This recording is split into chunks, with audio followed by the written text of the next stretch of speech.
오늘 하나님께서 우리에게 주시는 말씀은 갈라디아서 6장 1절에서 10절까지의 말씀입니다. 우리 갈라디아서 6장 1절에서 10절까지의 말씀을 한 절씩 교독하도록 하겠습니다. 형제들아, 사람이 만일 무슨 범죄한 일이 드러나거든 신령한 너희는 온유한 심령으로 그러한 자를 바로잡고 너 자신을 살펴보아 너도 시험을 받을까 두려워하라.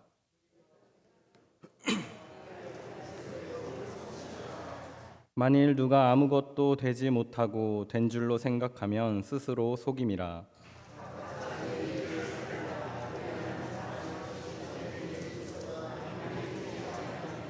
각각 자기의 짐을 질 것이라.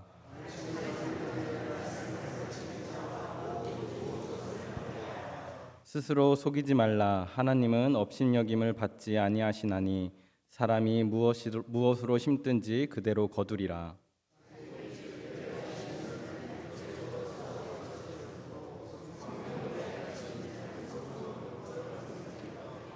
우리가 선을 행하되 낙심하지 말지니 포기하지 아니하면 때가 이름에 거두리라. 다 같이 읽도록 하겠습니다.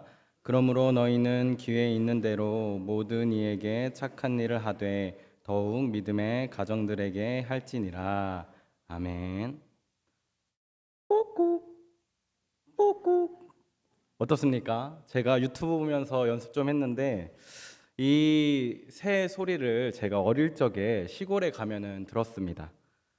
바로 뻐꾸기의 소리인데요. 이제 시골 집에서 할머니 집에 있을 때 이 뻐꾸기의 소리가 들리면은 뭔가 어두컴컴하면서 으스스하기도 하고, 또 한편으로는 할머니의 집이 생각나는 그런 소리가 바로 이 뻐꾸기의 소리입니다. 그런데 이 뻐꾸기라는 새는 조금 특이한 새입니다. 왜냐하면 이 뻐꾸기는 알을 다른 둥지에 낳는 새이기 때문입니다. 모든 뻐꾸기가 그런 것은 아니지만 찾아보니까 약 한 4분의 1 정도의 뻐꾸기가 남의 둥지에 알을 낳고 이제 날아가 버린다고 하는 것이죠. 그런데 이 들키지 않기 위해서 알을 낳고 거기 원래 둥지에 있던 그 알들을 바깥으로 던져 버리거나 먹는 일까지도 이 뻐꾸기는 서슴없이 한다고 합니다. 이 낳고 간 그 알이 이제 태어나면 어떻게 되겠습니까? 그 둥지에서 이제 다른 새의 그 보호를 받고 이제 자라가게 되겠죠. 뻐꾸기는 자신의 둥지를 짓는 수고도 하지 않고 또 새끼를 기르는 그런 책임도 지지 않는 그런 새입니다. 그러면서 물론 이 새끼를 키우는 재미가 얼마나 재미있는지 이것 또한 알 수 없겠죠. 또 다른 한 새가 있는데요. 펠리컨이라는 새입니다. 사진 한번 보여주시겠어요? 모르실까 봐 제가 사진을 갖고 왔는데 이 새가 바로 펠리컨이라는 새입니다. 이 새는 새끼를 위해서 하루에 몇 번이라도 이 바다나 강으로 날아가서 물고기를 잡아온다고 합니다. 이 펠리컨의 부리는 이 입은 조금 특별해서 많은 물고기를 한 입에 담을 수 있을 정도로 참 큰 거죠. 그래서 많은 것들을 이제 새끼들에게 주는데 자신이 굶더라도 새끼들에게는 먹이를 주는 새가 바로 이 새라고 합니다. 그래서 전설에 의하면 이제 가뭄이나 기근으로 이제 먹을 것이 없을 때 이 어미 펠리컨은 자신의 가슴을 부리로 찢어서 피를 흘려 이 새끼들을 먹인다라고 하는 것이죠. 그래서 이러한 펠리컨의 희생적인 사랑을 이 중세 시대 때는 기독교에서 예수님의 희생적 사랑으로 상징하기도 했다고 합니다. 자신이 해야 할 일조차 하지 않는 이런 뻐꾸기의 삶과 헌신적인 이 펠리컨의 삶 중에 여러분은 어떤 삶을 살기를 원하십니까? 사실 뻐꾸기처럼 살면은 조금은 편하겠죠. 내가 할 일 하지 않고 남에게 미루면서 알아서 해라, 이렇게 하면 조금은 편하겠다라는 생각도 듭니다. 그리고 펠리컨처럼 누군가를 위해서 희생하고 하는 삶이 조금은 어렵겠다라고 드는 게 우리의 솔직한 생각입니다. 그럼에도 불구하고 어떤 삶을 살기를 원하십니까? 네, 마음속으로 이미 제가 다 들었는데 펠리컨 같은 삶을 살기를 우리 성도님들은 원하시는 것 같습니다. 오늘 이 갈라디아서의 말씀은 사도 바울이 이 갈라디아 지역에 있는 교회에게 보낸 편지입니다. 1차 전도 여행 때 세운 교회, 이 갈라디아 지역에 있는 교회를 이 거짓 교사들이 들어와서 흔들었다고 합니다. 할례를 받고 율법을 지켜야만 구원을 받을 수 있다라고 이 거짓 교사들은 말을 했던 것입니다. 하지만 우리는 이미 다 알고 있지 않습니까?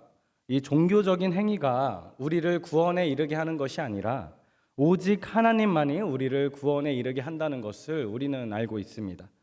그래서 사도 바울도 하나님을 믿는 자들은 이런 종교적인 의무가 아니라 하나님의 사랑을 받는 자로서 자연스럽게 그렇게 서로 사랑하게 된다고 지금 갈라디아서에서 우리에게 말해주고 있는 것입니다. 우리 2절의 말씀을 함께 읽어보도록 하겠습니다. 시작. 너희가 짐을 서로 지라. 아멘. 오늘 우리의 본문은 진정한 믿음의 모습은 결국 이 서로 사랑하고 짐을 지는 것이다라고 말을 하고 있는 것입니다. 이 짐을 지라는 말은 어려운 일들을 도와주라라는 그런 단순한 그런 표현이 아닙니다. 원어를 살펴보면은 이 말의 의미는 공동체가 유기적인 관계에 있다라는 말이거든요. 좀 더 쉬운 말로 하자면 한 몸이다라는 말입니다. 사도 바울은 이런 종교적인 열심이 아니라 사랑의 열심으로 하나의 공동체로 살아가기를 권면하고 있는 것입니다. 왜 그러냐면 하나님이 그렇게 하셨기 때문입니다. 사랑으로 하나님이 하나가 되셨고 또 우리와 사랑으로 함께 하시기 때문에 사도 바울은 그것을 알고 우리에게 권면하고 있는 것입니다. 또한 예수님도 그러셨습니다. 사랑으로 이 땅에 내려와서 우리와 함께 하시고 또 이 땅에서 제자들과 함께 하신 것이 예수님의 삶이었습니다. 하나님의 방법이 우리의 방법이 되어야 되지 않겠습니까? 바로 함께하는 것입니다. 교회를 어느 누구도 혼자 세워갈 수는 없습니다. 우리는 다양한 방법으로 함께 하는데 그 중에 하나가 서로의 짐을 지는 방법 중에 하나가 바로 중보 기도입니다. 중보 기도라는 것이 무엇입니까? 기도 중에 다른 이들을 내 마음속에 한번 품어보는 것이 바로 중보 기도입니다. 그들이 하나님을 온전히 신뢰하기를 소망해 보는 것이 바로 중보 기도입니다. 결국 하나님께서 일하실 것이라는 그 기대를 품고 다른 누군가와 함께 그 하나님 앞에 나아가는 것이 바로 중보 기도입니다. 우리가 다른 누군가를 위해 기도해야 하는 것은 어느 누구도 혼자서 온전할 수 없기 때문입니다. 우리 모두가 이 부지 중에 범하는 그런 실수와 연약함이 있기 때문이죠. 그래서 오늘 말씀 1절에서도 이렇게 말하고 있습니다. 형제들아, 사람이 만일 무슨 범죄한 일이 드러나거든 신령한 너희는 온유한 심령으로 그러한 자를 바로잡고 너 자신을 살펴보아 너도 시험을 받을까 두려워하라. 아멘. 여기서 말하는 범죄한 일은 우리가 부지 중에 저지른 그런 실수나 잘못을 뜻합니다. 어느 누가 이런 죄에서 자유로울 수 있겠습니까? 율법 교사들은 눈에 보이는 것들을 죄라고 그렇게 지칭했지만 예수님은 무엇이라고 우리에게 말씀하셨습니까? 마음으로 짓는 죄에 대해서 우리에게 말씀하셨습니다. 그렇기 때문에 어느 누구도 사람이라면 100% 정결한 사람일 수 없는 것입니다. 어려운 사람을 돕는 그런 사람들을 뉴스나 이런 곳에서 인터뷰할 때 그 사람들의 말을 들어보면 이런 말들을 하는 것을 들을 수 있습니다.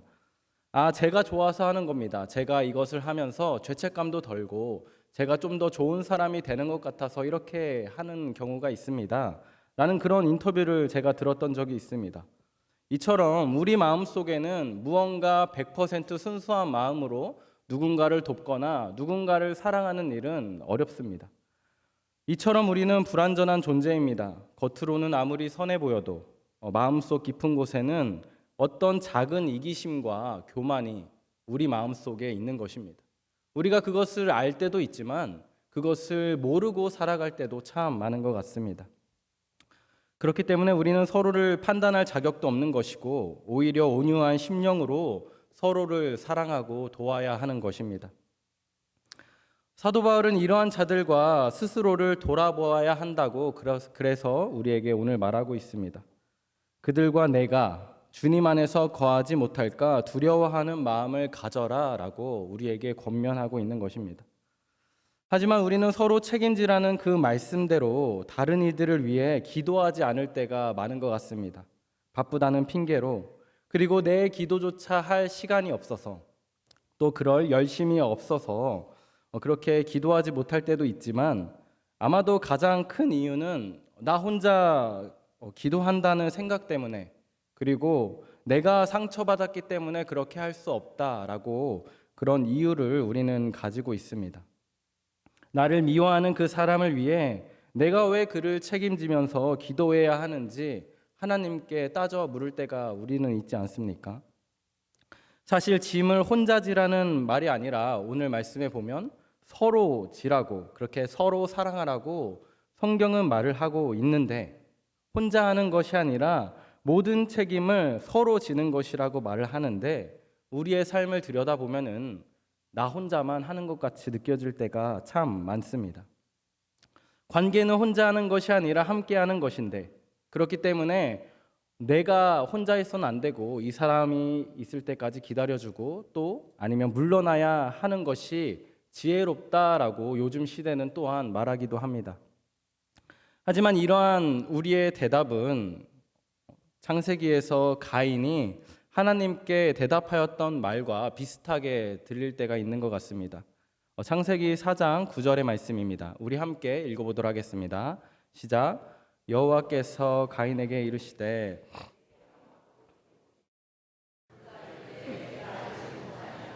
내가 내 아우를 지키는 자이니까. 아멘. 마치 뻐꾸기가 자기의 알을 책임지지 않는 것처럼 가인은 말하고 있습니다. 그런데 여기서 끝나는 것이 아닙니다. 가인은 자신의 책임 또한 져버리고 있습니다. 하나님께서 묻는 데에는 그만한 책임이 있다는 것을 의미하는데, 가인은 그것에 대해서 나는 알지 못합니다. 내가 내 아우를 지키는 자입니까? 하면서 하나님께 반문하고 있습니다. 가인은 자신의 동생을 죽이고 모른다라고 거짓말도 하고 있습니다. 자신의 죄를 숨기려는 그런 교활한 시도인 것이죠. 우리도 그럴 때가 있지 않습니까? 무언가 들킨 것만 갖고 무안해지면 어떻게 합니까? 오히려 방귀 낀 놈이 성낸다고 오히려 화를 내면서 내가 아니다, 그렇게 아닌 척할 때도 우리는 있지 않습니까? 바로 인간의 본성이 드러나는 것입니다. 도망갈 구멍 하나 없이 궁지에 몰리게 되면 말도 안 되는 그런 행동을 하게 되는 것입니다. 어둠은 빛이 두려워서 깊이 숨는 것처럼 우리의 그 어두운 면은 이 하나님 진실 앞에서 우리는 숨게 되는 때가 있는 것 같습니다. 가인은 그렇게 거짓말을 하고선 책임 또한 회피합니다. 형이 아우를 지키는 자입니까? 아니라고 말하고 싶지만 하나님께서는 이 가인에게 아벨이 어디 있느냐 그렇게 물으시면서 이 형에게 있는 책임에 대해서 묻고 있습니다. 서로 관계를 맺고 있는 공동체로서 서로 책임을 지라는 오늘의 말씀처럼 하나님께서는 이 가인과 아벨의 공동체를 그렇게 바라보고 계셨던 것입니다. 가인은 자신도 모르게 자신의 역할과 책임에 대해서, 그리고 하나님이 정해주신 아벨과의 그 사랑의 관계를 거부하고 있었던 것입니다. 부정을 하여도 거부하여도 결국은 변하지 않는 그런 책임의 진리가 이 창세기에선 드러나고 있습니다. 그리고 가인은 암묵적으로 오해받고 있는 그런 피해자인 척 자신을 또한 변호하고 있습니다. 마치 하나님이 아벨만 편애하며 이뻐하시고 또 나를 미워해서 나의 예배를 받지 않는다라고 그렇게 하나님께 따져 묻고 있었던 것입니다. 결국 가인은 완전한 뻐꾸기 인생을 살았던 것입니다. 서로 짐을 지라는 하나님의 말씀을 회피하였고 거짓으로 숨기며 오히려 그 책임을 하나님께 떠넘기면서 자신은 피해자인 척, 그렇게 아픔이 많은 척 그렇게 가인은 살았던 것입니다. 아마도 오늘 이 갈라디아 지역에 있는 이 교회의 거짓 교사들도 마찬가지였을 것 같습니다. 그들은 가인처럼 자신들은 의롭다고 여겼겠죠. 왜냐하면 그들은 할례도 받았고 또 율법도 지키면서 이 조상 때부터 내려온 이 전통을 잘 고수했거든요. 그렇게 스스로를 의인이라고 여겼을 것입니다. 그리고 하나님 앞에서 정직하지 못하면서도 자신들이 올바른 길을 간다고 착각하며 다른 사람들을 핍박하였습니다. 뻐꾸기처럼 그곳에 있었던 성도들에게 무거운 짐을 지었던 것입니다. 자신들은 편안하게 종교적 의무만 다하면서 이 갈라디아 성도들에게는 할례를 받아라, 율법을 지켜라, 이것도 해야 하고 저것도 해야 한다며 감당하기 어려운 짐을 계속해서 얹어 주었던 것입니다. 마치 이 뻐꾸기가 자신의 알을 남의 둥지에 낳아놓고 떠났던 것처럼 말입니다. 더 나쁜 것은 이 뻐꾸기가 원래 있던 알을 먹어버리듯이 이들은 사도 바울을 통해서 전해진 이 복음의 자유와 은혜마저 파괴해 버렸습니다. 하나님의 사랑으로 거저받은 구원의 기쁨을 빼앗고 그 자리에 율법의 무거운 멍에를 씌워 버린 것이 바로 이 갈라디아 지역 교회의 거짓 교사들이었습니다. 사도 바울은 서로를 사랑하고 짐을 져주는 사람이 진정한 그리스도인이다라고 말합니다. 하지만 거짓 교사들은 하나님께 헌신하고 물질을 드리는 것이 이 신앙생활의 전부다라고 말을 하고 있었던 것입니다. 이 예배 자리에 나오신 성도 여러분, 우리는 어떻습니까? 교회에서 오랫동안 신앙생활을 해오면서 우리는 바울이 말한 것처럼 서로 사랑하고 짐을 져주는 진정한 그리스도인으로 살아가고 계십니까? 서로 짐을 지라는 오늘의 말씀처럼 우리는 누군가를 위해 진심으로 기도하고 계십니까? 그들을 위해서 내 마음속에 그들을 담아내며 내 몸같이 그들을 사랑하며 그렇게 살아가고 계십니까? 오늘 이 수요 기도회 자리에 기도하러 오신 분들은 분명 서로의 짐을 지는 일에 열심을 다하시는 분들인 것 같습니다. 왜냐하면 누군가를 기도하기 위해서 시간을 내어서 또 이 열정을 내어서 이 자리에 나와 오셨기 때문입니다. 하나님의 말씀에 순종해서 이 기도의 자리를 사모하고 또 기도의 불꽃을 일으키기 위한 그런 마음이 이곳에 예배하러 오신 모든 성도님들의 마음 가운데는 있기 때문입니다. 우리는 이제 이 설교가 마치면은 교회를 위해서, 세계 열방을 위해서, 또 아픈 이들을 위해서 함께 기도할 것입니다. 기도의 화살을 하나님을 향해서 우리는 쏘는 것입니다. 그런데 하나님께 쏘아 올리는 이 화살통 속에 혹시 원수들을 위한 그런 화살은 있으십니까? 내가 미워하는 그 누군가를 위해 진심으로 사랑의 기도를 할 마음이 우리 마음 가운데는 있으십니까? 누가복음 6장에서 예수님께서 이렇게 말씀하고 계십니다. 누가복음 6장 32절에서 36절까지의 말씀인데요. 조금 긴데 우리 함께 읽어보도록 하겠습니다. 너희가 만일 너희를 사랑하는 자만을 사랑하면 칭찬받을 것이 무엇이냐? 죄인들도 사랑하는 자는 사랑하느니라. 너희가 만일 선대하는 자만을 선대하면 칭찬받을 것이 무엇이냐? 죄인들도 이렇게 하느니라. 너희가 받기를 바라고 사람들에게 꾸어주면 칭찬받을 것이 무엇이냐? 죄인들도 그만큼 받고자 하여 죄인에게 꾸어주느니라. 오직 너희는 원수를 사랑하고 선대하며 아무것도 바라지 말고 꾸어주라.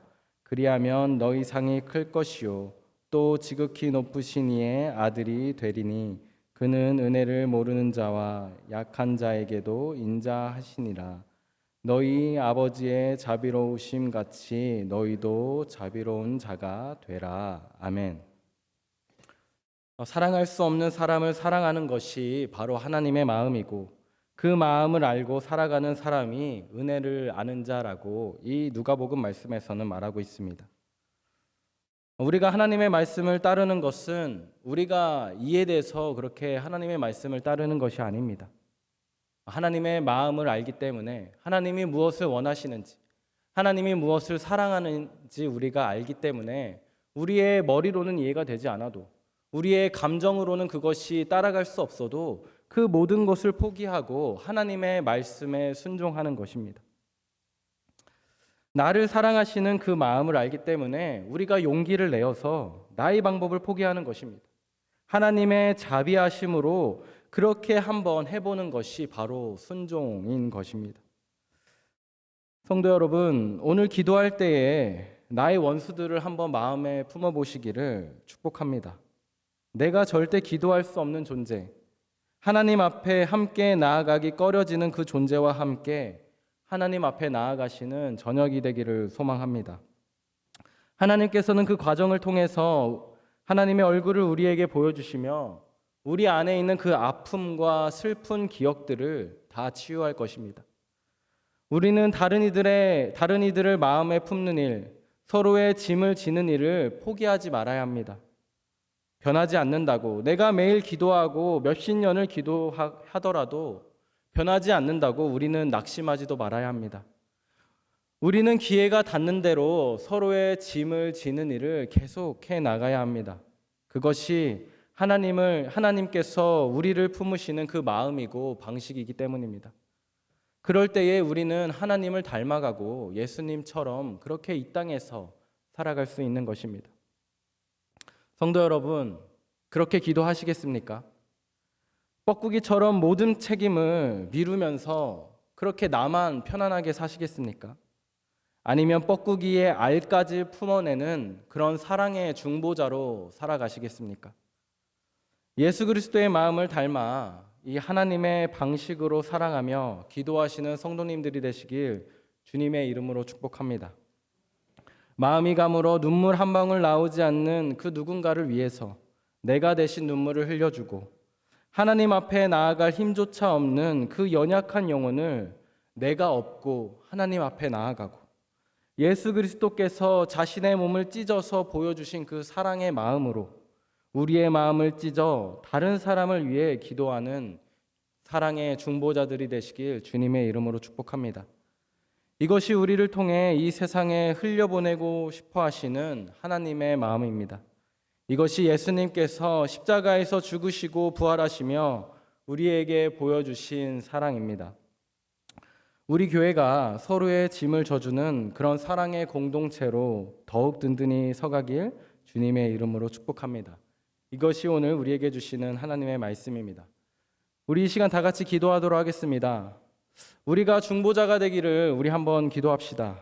중보기도는 은사가 아니라 공동체를 품는 그런 사랑의 생명입니다.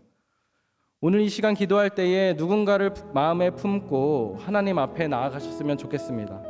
나의 기도도 좋지만 이 시간 기도할 때 내가 사랑하기 어려운 그 사람, 내가 미워했던 그 사람의 얼굴을 떠올리면서 하나님 앞에 그 사람과 함께 나아가기를 소망합니다. 하나님께서 우리의 마음을 찢어 다른 사람을 위해 기도할 수 있도록 하실 것입니다.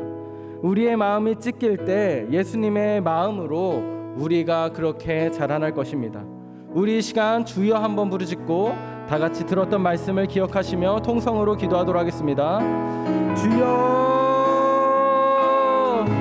사랑해 주님, 주님께서는 우리 마음 가운데 오시어 진정으로 사랑의 삶을 사는 것이 무엇인지, 서로의 짐을 지고 가는 것이 무엇인지 몸소 부여주시며 우리에게 말씀하여 주셨습니다.